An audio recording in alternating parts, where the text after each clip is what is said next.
Boa noite.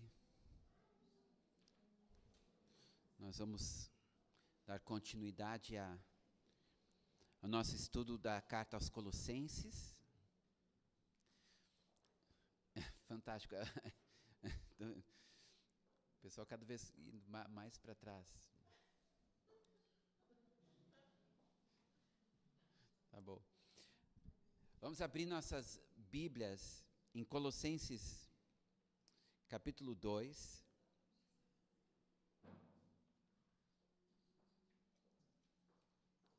Versículo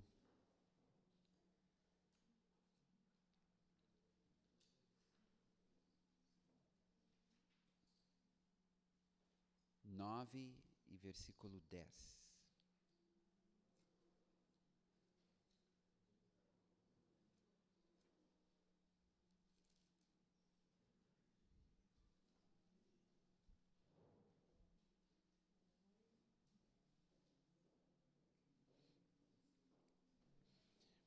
Porque nele habita corporalmente toda a plenitude da divindade. Também nele estás aperfeiçoados. Ele é o cabeça de todo o principado e potestade. Até aí. Quando diz, nele estais aperfeiçoados, no versículo 9, Paulo fala de como Jesus, em seu corpo físico, estava cheio da glória e do poder de Deus. Amém? Então é isso que diz no versículo 9. Porquanto nele habita corporalmente toda a plenitude da divindade. Está dizendo que em Jesus, no seu corpo físico, enquanto ele esteve aqui na terra, ele estava cheio de toda a glória e todo o poder de Deus. Agora, no versículo seguinte, que é o versículo 10, eu quero confirmar aqui. Isso. No versículo 10, diz que ele... Eu me perdi aqui. Me perdi completamente. É que aqui eu coloquei um versículo, aqui na Bíblia está outro versículo.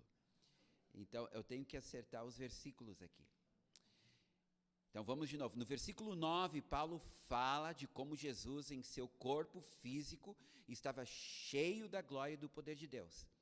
Aqui, no versículo 10, ele fala que nós, mesmo neste corpo corruptível, estamos cheios da glória e do poder de Jesus. Um versículo leva ao outro, certo? Então, assim como no versículo 9 diz que ele tinha toda a plenitude da divindade, este também aqui linka o versículo 9 com o versículo 10, e está dizendo que nós também estamos aperfeiçoados, está na ARA, na Revista Atualizada, mas essa palavra aperfeiçoados, no grego, é plero, e significa literalmente completos, cheios. Então, nós estamos cheios.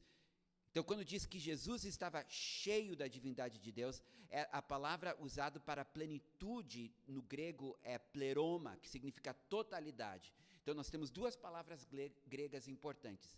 A palavra pleroma, que significa totalidade, e nós temos a palavra plero, que significa estar cheio, estar completo.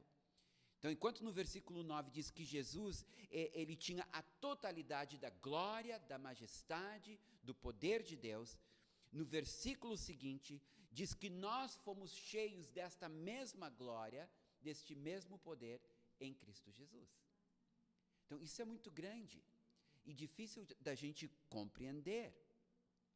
Então, logo, nós estamos cheios da plenitude ou da pleroma de Jesus, evidentemente por causa do seu Espírito que habita em nós. Essa é a explicação. Quando Jesus veio em carne, a Bíblia diz que ele era totalmente homem e totalmente Deus, no entanto, ele se esvaziou da sua glória. Ele se limitou no tempo e no espaço. Por isso que quando ele foi batizado nas águas, A Bíblia diz que o Espírito Santo desceu sobre ele como uma pomba, e ele então foi cheio do Espírito, e ele recebeu o Espírito sem medida. Tudo que Jesus fez na terra, ele fez, apesar de ser Deus, ele fez como homem. E ele fez na dependência do Espírito Santo. E ele recebeu o Espírito sem medida. Então, ele era cheio de glória, ele era cheio de poder, não só porque ele era Deus, mas porque ele era um homem cheio do Espírito Santo. E daí nós estamos lendo aqui que este mesmo poder, esta mesma glória que estava sobre Jesus em carne, agora está sobre nós em carne. Veja o que diz João, capítulo 1, versículo 16. Porque todos nós temos recebido da sua plenitude, pleroma, e graça sobre graça. Ainda no mesmo evangelho de João, só que agora no capítulo 14, versículo 17, o Espírito da verdade que o mundo não pode receber, porque não o vê, nem o conhece, vós o conheceis, porque ele habita convosco e estará em vós. Aqui Jesus está falando, ele está dizendo, olha, o Espírito está em mim, não está em vocês, está em mim. Então, o Espírito está convosco, por causa de mim. Mas vai chegar uma hora que esse mesmo Espírito que está em mim, vai estar em vocês. Então, na verdade, Jesus está dizendo, o que eu carrego, vocês vão carregar. Por isso que as obras que eu faço, vocês farão, e obras maiores, porque eu vou para o Pai, vou enviar o Consolador, que é o Espírito Santo. Agora, isso é importante nós entendermos. Se nós seguirmos este raciocínio de Paulo, se estamos cheios da plenitude, ou pleroma de Jesus, estamos também cheios da plenitude de Deus, porque Jesus estava cheio da plenitude de Deus. E a palavra confirma isso. Efésios capítulo 3, versículo 19. E conhecer o amor de Cristo que excede todo entendimento, para que sejais tomados de toda a plenitude de Deus. Pleroma. Aqui tem um mistério que Paulo está revelando em suas duas cartas irmãs, ou cartas gêmeas. Lembra que tudo que ele escreve em Colossenses, ele repete na carta aos Efésios. Acontece que em Efésios ele destaca o corpo de Cristo, a igreja. Em Colossenses ele destaca a cabeça, que é Jesus. Então, uma carta explica a outra, e nós vamos ver hoje, vamos estar muito mais dentro da carta aos Efésios do que a carta aos Colossenses, porque a carta aos Colossenses está preocupado com Jesus, em exaltar Jesus. A carta aos Efésios em explicar a igreja. Então, ele é mais sucinto nessa questão desta plenitude que nós, como indivíduos e como igreja, carregamos, a plenitude de Cristo, que é também a plenitude de Deus, a glória, a totalidade de quem Deus é, estava em Cristo, e agora essa totalidade de quem Deus é está em nós, por meio do seu Espírito.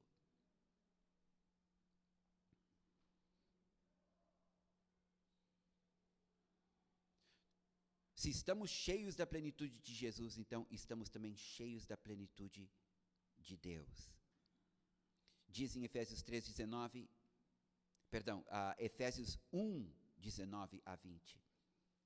E qual é a suprema grandeza do seu poder, do poder de Deus, para com os que cremos, segundo a eficácia da força do seu poder, o qual exerceu ele em Cristo, ressuscitando-o dentre os mortos e fazendo-o sentar à sua direita nos lugares celestiais. Gente, isso é muito grande. O que Paulo está dizendo é que nós temos a plenitude de Deus por causa de Jesus. E essa plenitude, ela vem por causa do Espírito Santo que habita em nós. E este poder do Espírito que habita em nós é o mesmo poder que ressuscitou Cristo dentre os mortos. Este é o poder que Deus exerceu para ressuscitar Jesus Cristo dentre os mortos. Então, o que nós carregamos em Cristo Jesus, por causa do Espírito de Deus, é o mesmo poder que criou os céus e a terra. Agora, participar deste pleroma divino não é privilégio de alguns poucos, mas pertencem a todos os que estão unidos ao Senhor Jesus Cristo. Agora, eu falei aqui algo tremendo, e que, no entanto, nos meus ouvidos soa como teoria, se vocês me compreendem. Porque eu preciso encher a boca para dizer que toda a plenitude de Deus estava em Cristo. Agora, toda a plenitude de Cristo está em mim, por causa do seu Espírito. Logo, toda a plenitude de Deus está em mim, por causa de Cristo e do seu Espírito. Bonito. Mas, por que não estamos vivendo essa plenitude? Onde está a manifestação desta plenitude em nossas vidas nos dias de hoje? Quantos aqui se sentem plenos? Quantos aqui sentem este poder da ressurreição agindo em tua vida? Ou quantos de vocês se sentem fracos e limitados e muitas vezes derrotados? Quando a gente olha para a vida de Jesus e tudo o que ele fez, tudo o que ele ensinou, tudo o que ele foi, a gente não duvida da plenitude de Deus na vida dele. Aliás, quando ele subiu no Monte da Transfiguração e ali foi desvendado esta glória que estava sobre ele, né? Quem duvida da plenitude do Pai na vida do Filho? Mas aí eu leio, porque todos nós temos recebido da sua plenitude. Cadê? Cadê essa plenitude? Amém? Cadê essa plenitude? Quando diz que o amor de Cristo é revelado a nós, para que nós possamos experimentar toda a plenitude de Deus, Efésios 3,19, cadê essa plenitude? Cadê este poder? Cadê esta vida? Cadê esta glória que a igreja deveria carregar? Bem, eu leio Atos, e em Atos eu vejo essa plenitude na igreja. E vocês? Quando eu leio tudo que Deus fez através de Pedro, através de João, através de Filipe, através de Estevão, quando a gente lê o livro de Atos, a gente fica maravilhado com a maneira como o Espírito falava com os discípulos. As visões, as intervenções angelicais, cidades inteiras sendo convertidas, o próprio Império Romano sendo invadido e dominado pelo reino de Deus. Nós olhamos para o livro de Atos e a gente vê uma igreja primitiva que andava nesta plenitude, nesse pleroma. Eles eram cheios, eles eram completos. Mas daí, de novo, eu venho para os nossos dias, eu venho para a igreja do século 21, e eu vejo uma igreja fraca, uma igreja cansada, uma igreja desanimada, uma igreja que precisa se esforçar apenas para sobreviver. Eu não vejo uma igreja que está florescendo, uma igreja que está conquistando. Eu vejo uma igreja que está segurando naquele pedaço de madeira depois do naufrágio. Eu coço a cabeça e eu digo: Senhor, cadê este pleroma? Cadê esta plenitude do teu Espírito, do teu Filho, da tua pessoa, ó Pai? Cadê esta plenitude em nossas vidas? Por que não estamos cheios, plero, do Espírito Santo? Esta é a pergunta.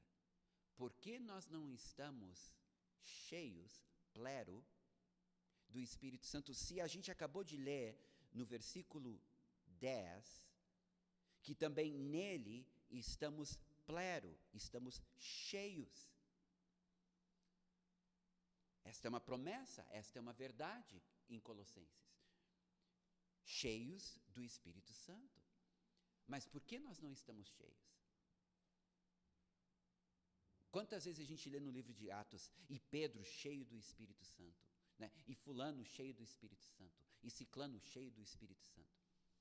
E daí nós olhamos para nós, vamos ser francos, vamos ser sinceros, vamos ser transparentes. Quantos aqui se sentem cheios do Espírito Santo? Porque tu tem que ser cheio do Espírito Santo para tu ter a plenitude de Deus em tua vida. Por que nós não somos cheios do Espírito Santo? Em Efésios, capítulo 5, versículo 18, como eu disse, nós vamos acampar mais no livro de Efésios, porque é ali que ele vai falar mais sobre a igreja.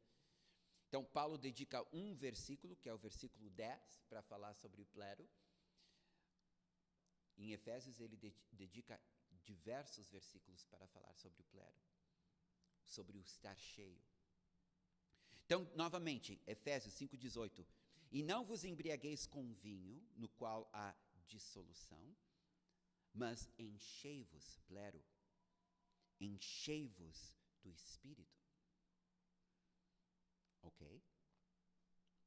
Então ele está dizendo que existe o vinho que consegue nos embriagar, e existe um outro vinho que também consegue nos embriagar.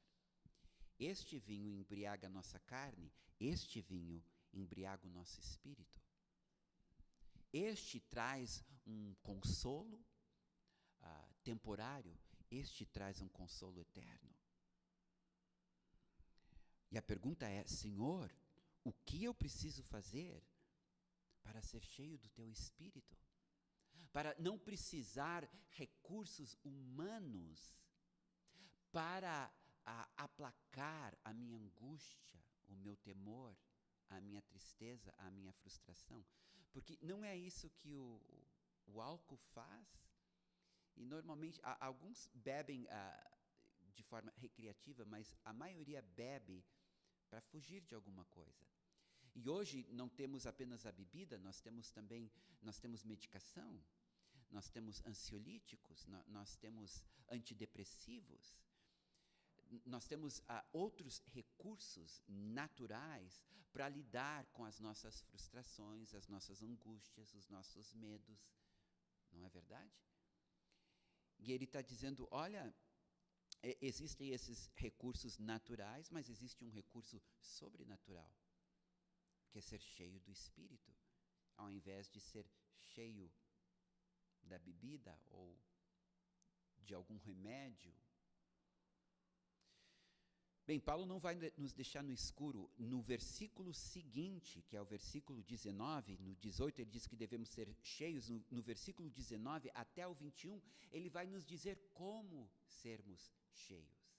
Isso é importante, porque se a palavra de Deus está me prometendo que eu posso ter a plenitude de Deus, porque eu tenho a plenitude de Cristo através do Espírito, então eu quero saber como essa plenitude pode realmente se manifestar através da minha vida, uma vez que eu estou cheio do seu Espírito. Agora vocês vão se surpreender com o que Paulo diz. Quais são os mecanismos que nos levam a ser cheios? Escutem só. Efésios, capítulo 5, versículos 19 a 21. Ele diz, né? Não vos embriagueis com vinho, no qual há dissolução, mas enchei-vos do Espírito. E daí ele diz, falando entre vós com salmos, entoando e louvando de coração ao Senhor com hinos e cânticos espirituais. Ponto. Eu não sei quanto a vocês, mas aqui eu sou pego de surpresa. Está dizendo, entoando louvores de coração ao Senhor. É o primeiro elemento necessário para sermos cheios do Espírito. Agora, eu pensaria, entre nós aqui, só conversando, que ele deveria ter colocado oração aqui. Né? Ora bastante que tu vai ser cheio do Espírito. Ou jejue bastante e tu vai ser cheio do Espírito. Ou serve bastante os irmãos, a igreja, e tu vai ser cheio do Espírito. Ou seja um grande evangelista e tu vai ser cheio do Espírito. Ou nega a si mesmo e tu vai ser cheio do Espírito. Não, ele diz, entoando e louvando de coração ao Senhor. Primeiro elemento para ser cheio do Espírito. A igreja da nossa geração perdeu a importância do louvor. Ela não entende o impacto que o louvor tem na presença de Deus e, consequentemente, sobre nossas vidas. O trono de Deus, diz o salmista, é estabelecido sobre os louvores do seu povo. E quando a gente tem aquele vislumbre do céu, do trono de Deus, em Apocalipse, capítulos 4 e 5, o que nós temos é anjos e remidos louvando o Senhor, colocando suas coroas a seus pés. Anjos clamando santo, santo, santo, santo, ininterruptamente. E o que nós mais encontramos no livro de Apocalipse, eu sei que alguns não gostam muito do livro de Apocalipse, acham ele muito difícil, muito complexo, cheio de simbologias e figuras, mas se tu ler assim com calma e sem a preocupação de entender tudo que está ali, uma coisa que tu vais perceber ao longo de todo o livro de Apocalipse é o louvor. O louvor está presente do início ao fim. O louvor. Sabe, hoje nós oramos, mas na glória nós não vamos orar. Não vamos precisar orar, não vamos precisar pedir nada ao Pai na glória. Hoje nós jejuamos, na glória nós não vamos ter que jejuar. Hoje nós servimos, na glória nós não vamos ter que servir. Hoje nós precisamos nos humilhar, nos quebrantar, nos render. No céu não precisa isso, nós vamos ser naturalmente rendidos e entregues ao Senhor. A única coisa que a gente vai levar daqui para lá, em termos de liturgia, em termos de culto, é o nosso louvor. E tem algo sobre o louvor aqui na terra que não existe no céu. Porque no céu toda lágrima vai ser enxugada. Então, no céu não há tristeza, no céu não há dor. O louvor que é apresentado no céu é um louvor que vem de corações cheios de alegria. Agora, existe um louvor aqui na terra que tem um cheiro, que tem uma fragrância, que não consegue ser reproduzido no céu. É o louvor sacrificial no meio da dor. Este louvor que é dado ao Senhor em meio à dor, em meio ao sofrimento, ele tem um aroma especial. Um aroma muito especial, que sobe até as narinas de Deus. E o louvor misturado com o sofrimento, com a dor, traz ao Senhor muito prazer, não por causa da dor, mas por causa do sacrifício. Por causa da nossa disposição, eu creio em Ti, eu confio em Ti, eu, portanto, vou Te louvar, porque apesar da circunstância adversa na minha vida, eu louvo-Te pela Tua bondade, pela Tua fidelidade e pelo Teu amor. Então, o louvor, ele é uma forma de ministrar ao Senhor sem igual. Quando nós oramos, nós não estamos ministrando ao Senhor, nós estamos servindo, nós estamos cooperando, nós estamos associados a Ele, porque tem coisas que Ele quer fazer, mas para fazer Ele precisa a concordância da terra. O que é a oração? É quando a terra concorda com o céu naquilo que Deus quer realizar. Seja feita a tua vontade aqui na terra como é no céu. Então, a oração é um serviço, é quando nós cooperamos com aquilo que Deus quer realizar. O louvor é uma ministração. No louvor tu não estás servindo tu não estás cooperando. No louvor, tu estás amando. Eu já falei aqui uma vez, o meu chefe no meu trabalho, ele escreveu um e-mail para mim, ele perguntou para mim, por que teu Deus é tão narcisista que ele, sendo Deus, precisa ser louvado? Eu pensei, como é que eu vou responder esse homem? Daí eu disse, Senhor, como é que eu vou responder esse homem? E daí veio a meu coração, diga para ele que eu não tenho braços. Pensei um pouquinho, um pensamento, sabe quando entra aquele pensamento esquisito? Eu não tenho braços. Daí eu escrevi para ele. Eu disse, olha fulano, a razão que nós louvamos o Senhor é porque Ele não tem braços. Na hora ele me respondeu e entendeu. Eu acho que ele entendeu antes de mim. Sabe? Porque como que tu vais abraçar quem não tem braços, quem não tem corpo, quem é espírito? Como que tu vais beijá-lo? Através do nosso louvor. O meu louvor é o meu beijo. Beija-me com os beijos da tua boca. De que forma eu beijo o Senhor? É dizendo, Senhor, eu te amo, eu te louvo, grande és tu. Estou beijando Ele, estou abraçando Ele. Entendeu? Acabei de morder meu lábio. Minha bochecha, na verdade. Esta é a única forma de realmente demonstrar o nosso amor, de demonstrar o quanto Ele é precioso.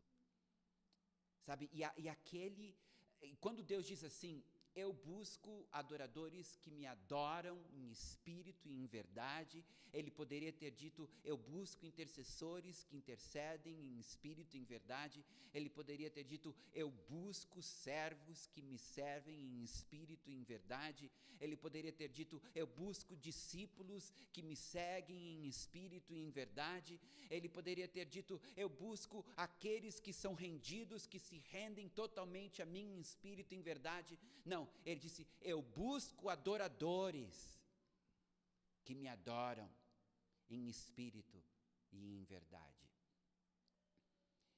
E existe algo, não sei quanto a vocês, mas quando eu me fecho no meu quarto e lá eu o louvo, às vezes tocando o meu violão, às vezes ouvindo uma música e cantando junto, às vezes em a capela, mas quando eu estou ministrando a Ele, são nesses momentos, tem um momento da oração, tem um momento que eu peço, tem um momento que eu peticiono, tem um momento que eu intercedo, mas não é neste momento, é no momento do louvor que a atmosfera muda. Eu lembro quando eu fui assaltado, mão armada, levaram o nosso Astra, e eu cheguei em casa, e eu estava bem arrasado. O carro ainda era novo, e não sabia se eu ia conseguir o carro de volta. E eu lembro entrando no meu quarto e dizendo, Senhor, essa chance não vai voltar. Essa chance não vai voltar. É uma oportunidade que eu tenho para te oferecer um sacrifício de louvor em meio à minha dor, em meio à minha tristeza. Então eu entrei para o meu quarto e eu louvei.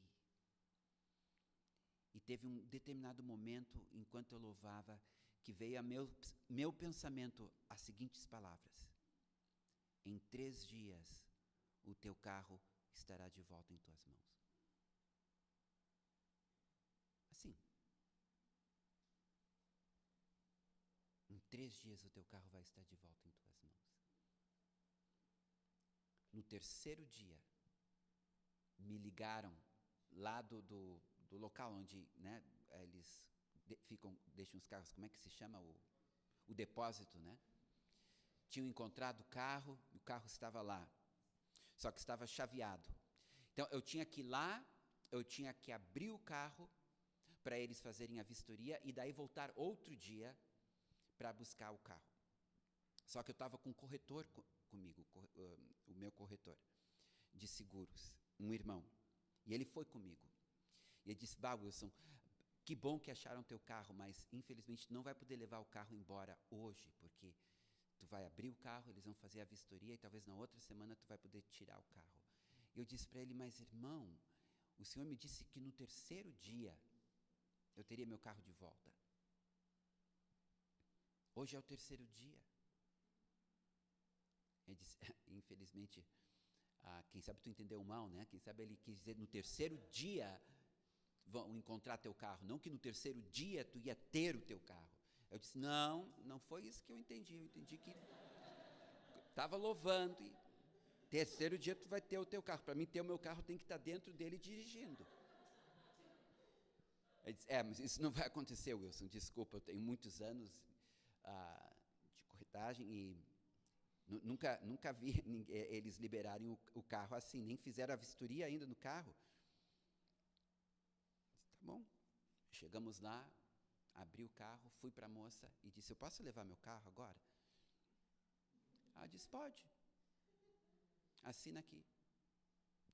Este corretor chorou, eu nunca vi esse homem chorar, ele chorou, mas chorou como criança, ele disse, Deus é real, isso é impossível, e chorou.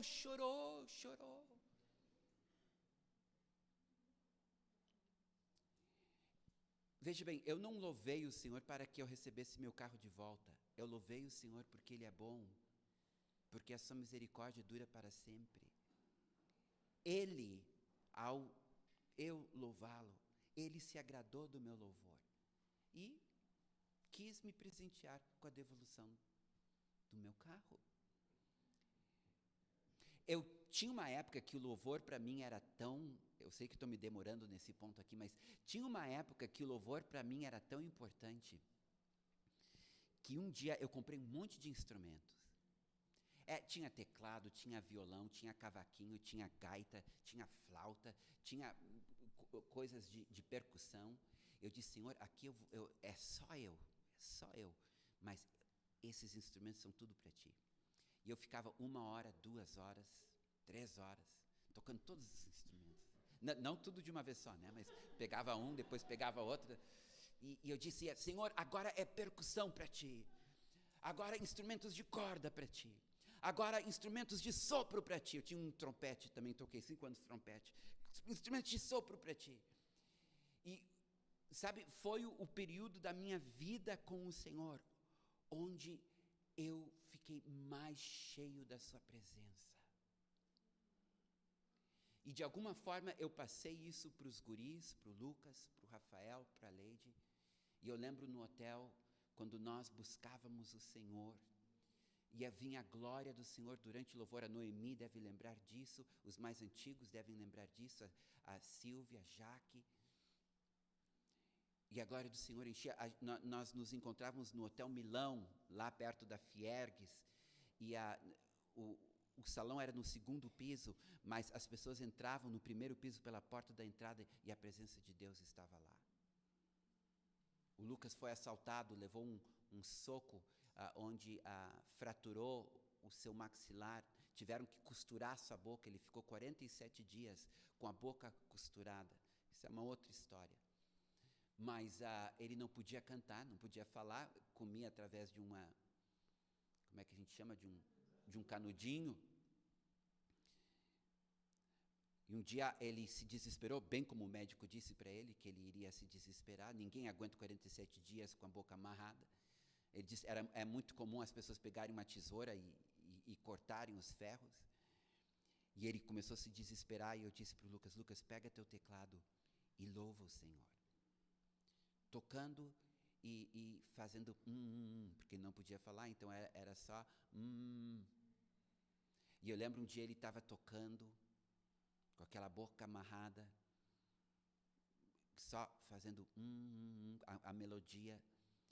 E de repente a casa encheu da presença do Senhor, um passarinho veio,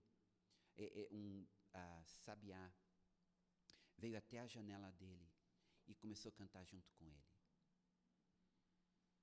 Nós filmamos, nós gravamos isso.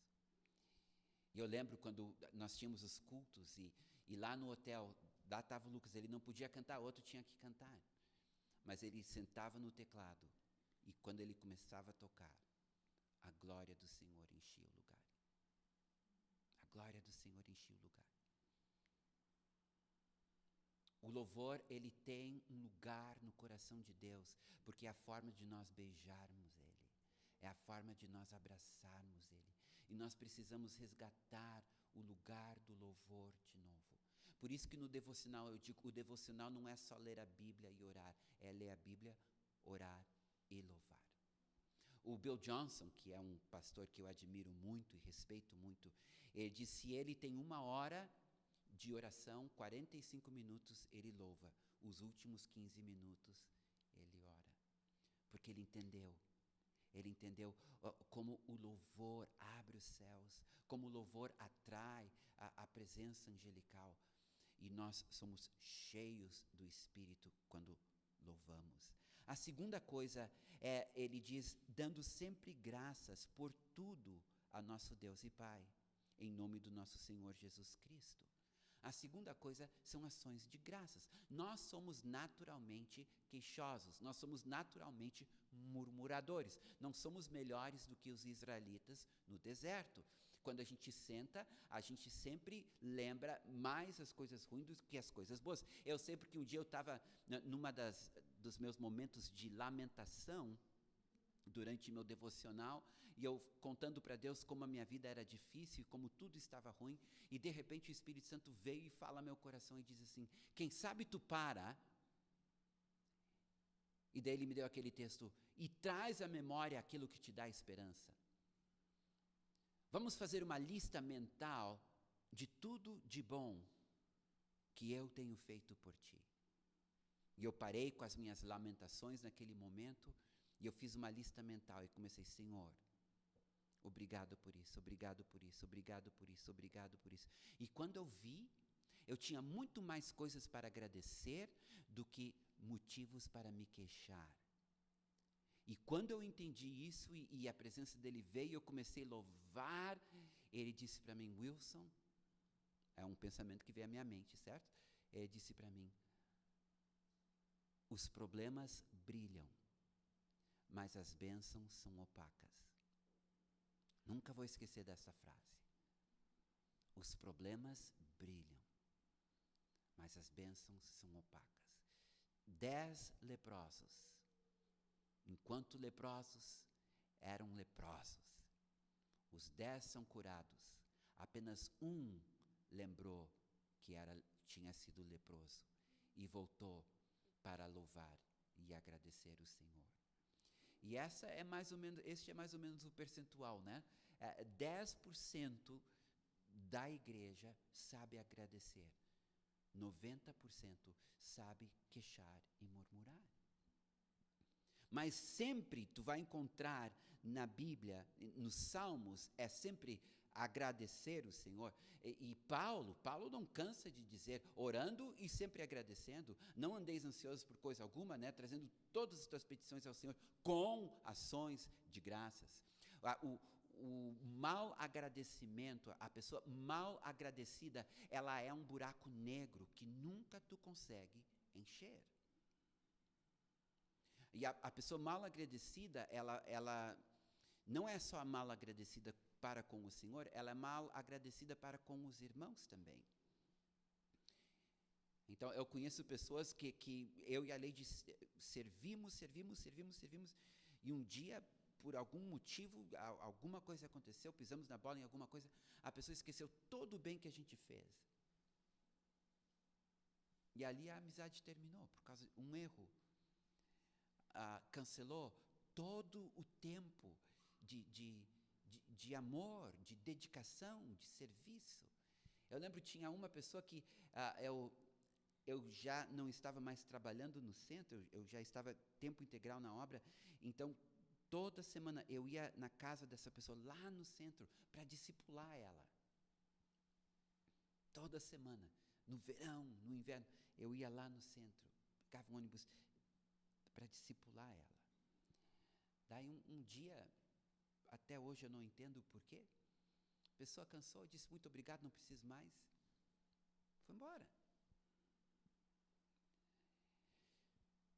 Então, a questão do coração agradecido, né? O coração agradecido. Agradecido, a gente tem essa capacidade de enxergar o bem que os outros nos fazem. Sabe, isso ajuda a gente a perdoar. Isso ajuda a gente a perdoar, isso ajuda a gente a servir e não cansar. Mas em relação ao Senhor é muito importante nós temos essa capacidade. Então, no meu devocional, eu sempre começo a minha oração agradecendo. Tenho uma lista mental, né? Senhor, obrigado por esse novo dia, pela noite que passou, mais um dia de vida, pelo sol, e eu vou indo e eu fico um bom tempo agradecendo para meu coração ficar leve. E para eu começar a enxergar o copo meio cheio ao invés de meio vazio. O coração agradecido é um coração que o Espírito pode encher. O coração mal agradecido é um buraco negro, não importa o quanto o Espírito deposita, nunca é suficiente. Então, louvor, ações de graça, olha a forma para tu ser cheio do Espírito e experimentar a plenitude do Filho e a plenitude do Pai. Agora, se preparem, o terceiro é uma loucura. O terceiro elemento para ser cheio do Espírito, ele diz assim, sujeitando-vos uns aos outros no temor do Senhor. O louvor eu até entendo, ações de graça até faz sentido. Sujeitando-vos uns aos outros, isso vai me encher do Espírito? Não sei quanto a vocês, mas demorou um pouquinho. Demorou um pouquinho para eu entender como que eu me sujeitando a meus irmãos, isso vai fazer com que eu seja cheio do Senhor. Até ler Efésios capítulo 1, versículos 20 até 23. Olha o que diz aqui. A primeira parte a gente já tinha lido, né? E qual é a suprema grandeza do seu poder, o poder de Deus, para com os que cremos, segundo a eficácia da força do seu poder, o qual exerceu ele em Cristo, ressuscitando-o dentre os mortos. Ou seja, este mesmo poder que ressuscitou Jesus Cristo dentre os mortos é o poder que atua em nós.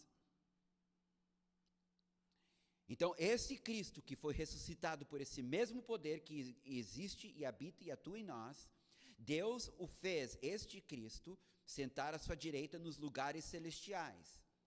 Daí diz, acima de todo principado e potestade, poder e domínio, de todo nome que se possa referir, não só no presente século, mas também no vindouro.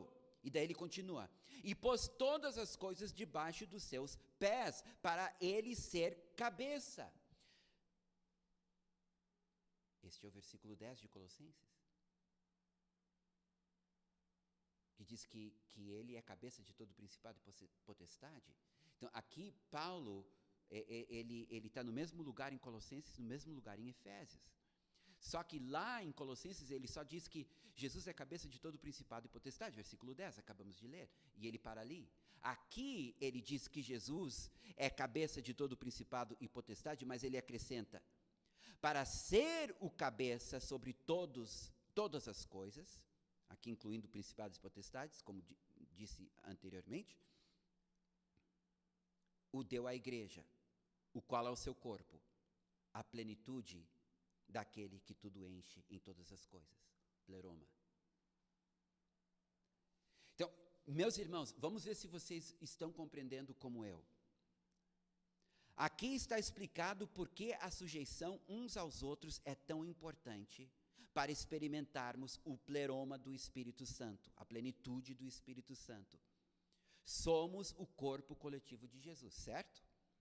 Para ele exercer a sua autoridade como cabeça sobre todas as coisas, ele precisa a cooperação da igreja.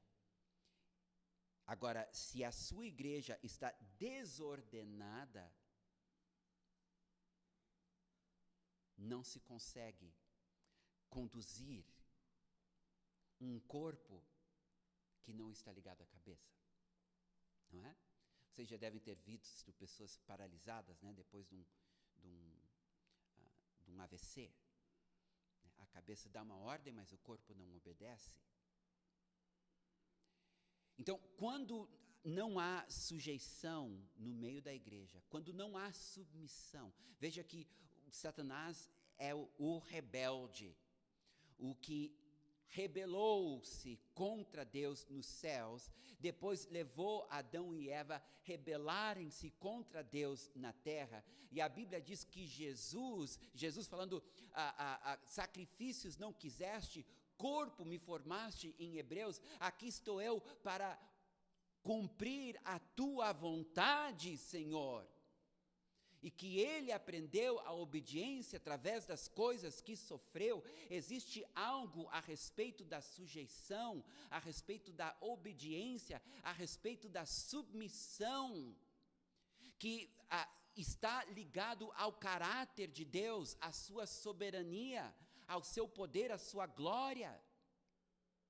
Porque quando nós lemos aqui, em Efésios 5, 19 a 21, a respeito da importância de sujeitarmos uns aos outros, em seguida ele vai dizer como a esposa deve se sujeitar ao marido, os filhos aos pais, os servos aos seus senhores.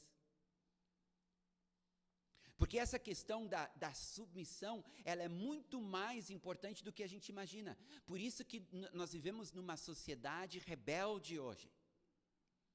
Uma sociedade que resiste às autoridades, que fala mal das autoridades. Por que Deus diz que não é para falar contra as autoridades? Porque toda autoridade é constituída por Ele. Mas é mais do que isso. Um coração rebelde é um coração satânico.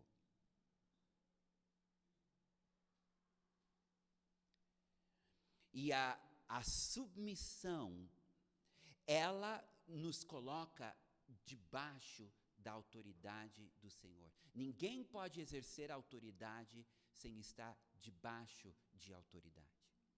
Quando aquele centurião pediu para Jesus curar o seu servo, e Jesus disse, eu vou.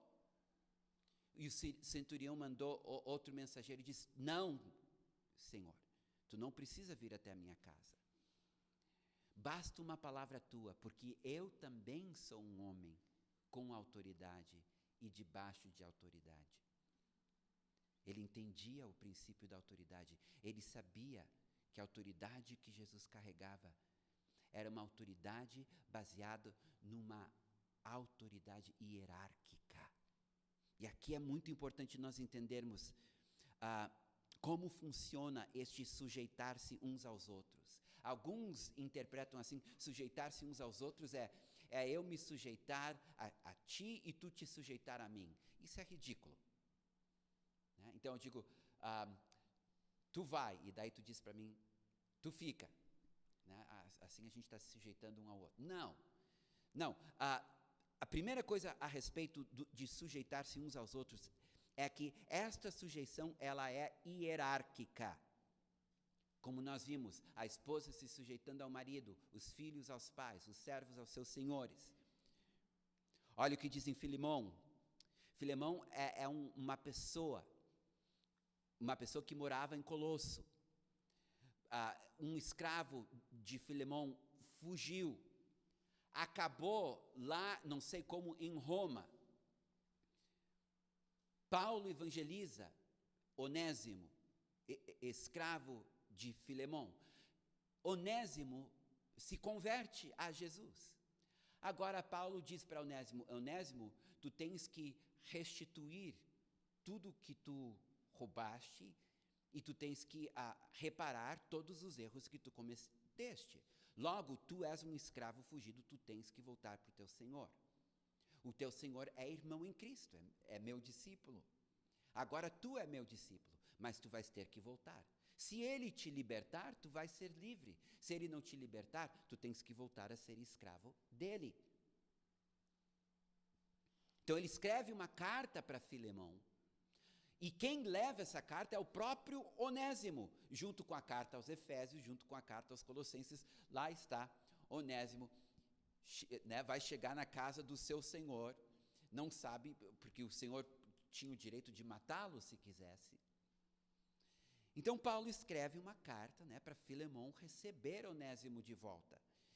Interessante é a forma como ele fala com Filemão. No versículo 8, Filemão só tem um capítulo, então no versículo 8 e 9, Paulo escreve assim: Pois bem, ainda que eu sinta plena liberdade em Cristo para te ordenar o que convém, prefiro, todavia, solicitar, em nome do amor, que receba Onésimo de volta. Agora, eu acho interessante isso. Eu poderia ordenar. Depois, quando ele está encerrando a carta dele a Filemão, no versículo 21, ele diz: Certo como estou da tua obediência, eu te escrevo, sabendo que farás mais do que estou pedindo. Então aqui nós temos Paulo não exercendo essa autoridade, fazendo um pedido, mas lembrando Filemão que existe uma autoridade, que existe uma hierarquia, e que nessa hierarquia, Paulo é a autoridade sobre Filemão. Seja como apóstolo e Filemão como pastor, seja como discipulador, Filemão como discípulo, seja uma questão de verdade bíblica. A verdade é que ele tinha autoridade para ordenar Filemão. E isso, quando a gente fala no meio da igreja, a gente meio treme, né? Dá uns arrepios, a gente pensa, mas o que é isso? Isso é legalismo. E realmente tem havido muito abuso no meio da igreja.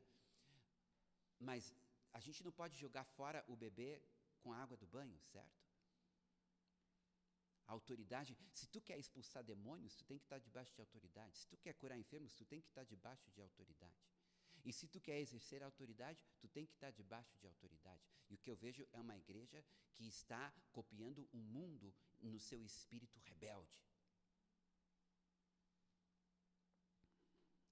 Se a primeira coisa a respeito da autoridade, ela é hierárquica. Segundo, é uma autoridade limitada aos mandamentos de Deus. Olha que interessante o que Paulo escreve na sua primeira carta aos Coríntios.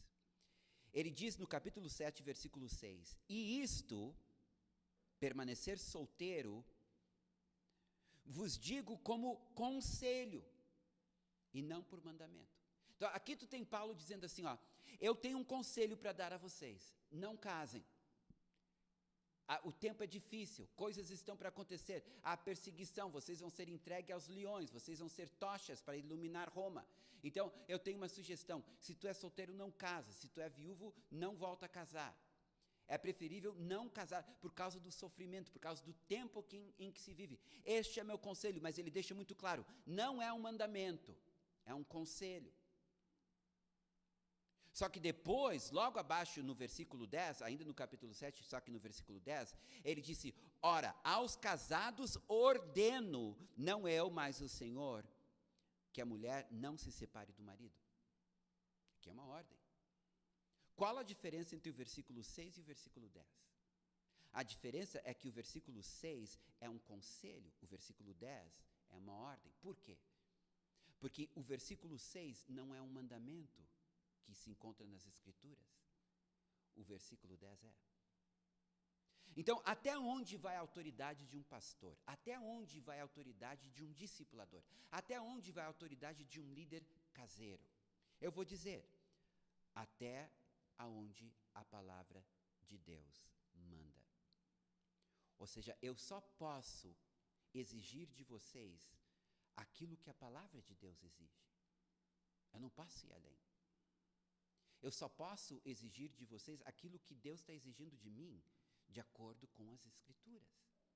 Então, se a palavra de Deus diz que sexo fora do casamento é pecado,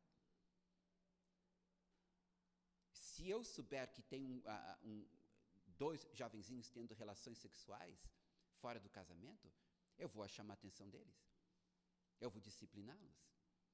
Eu vou dizer que eles têm que parar com isso. Concordam comigo?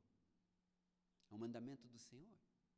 Agora, se um desses jovens está decidido a ir para São Paulo e se aventurar lá sozinho, eu posso proibi-lo de fazer isso? Eu tive um discípulo assim. Ele disse para mim: eu vou lá para Minas Gerais para garimpar ouro e eu vou voltar rico. Eu disse: tu é louco? Disse: não, vai dar tudo certo, vai dar tudo certo. Eu disse: tu vai deixar teu trabalho, tu vai deixar teus estudos para se aventurar, para tentar se enriquecer. Isso é loucura. Não faça isso, tu tem um chamado de Deus, um rapaz cheio do Espírito de Deus, um músico talentoso. Não, mas eu vou. O meu conselho para ti é: não vai. Ele foi. Um ano depois ele volta, casado, com um bebê, sem um centavo. Eu digo: puxa, realmente tu voltaste enriquecido, com uma esposa e um bebê. Né? Agora, como é que tu vai cuidar deles? Né? Mas eu não tinha como proibi-lo. Eu não posso dizer para vocês que roupa tu deve vestir, onde tu deve trabalhar, onde tu deve morar. Deus não me dá esta autoridade sobre a vida de ninguém. Eu posso dar a minha opinião, eu posso dar o meu conselho, eu não posso dar uma ordem. Mas se tu vem para mim e tu diz: eu não vou perdoar Ciclano pelo mal que me fez, eu vou dizer: tu estás em pecado. Se tu não perdoar, tu vais perder a salvação. A palavra de Deus é muito clara: se tu não perdoas, tu não serás perdoado. Eu posso cobrar da pessoa isto. E é o que ele estava fazendo com Filemão. Filemão, tu podes recebê-lo de volta como escravo, tu pode libertá-lo, não importa, mas tu tens que perdoá-lo. Tu tens que perdoá-lo e recebê-lo como irmão. Ele deu uma ordem. Na verdade, ele fez um pedido. E por baixo do pedido, ele estava dizendo: ou tu aceita o pedido, ou tu vai aceitar a minha ordem. Certo? Mas isso que a gente precisa entender. Como pastor, como discipulador, como líder, né, a minha autoridade sobre qualquer um de vocês só vai até onde a palavra de Deus manda. E não além. Então é seguro. É seguro. E nós precisamos voltar a descobrir a autoridade, voltar a descobrir a submissão. Porque é nesta submissão que nós encontramos, então, o Espírito de Deus agindo. Porque Ele quer um corpo unido. Um corpo tão ligado à cabeça que Jesus fala para o pé e a mão e o braço e o torso e as pernas, todos ouvem a mesma coisa. Porque nós estamos em unidade, porque nós estamos em comunhão, porque nós estamos sujeitos uns aos outros.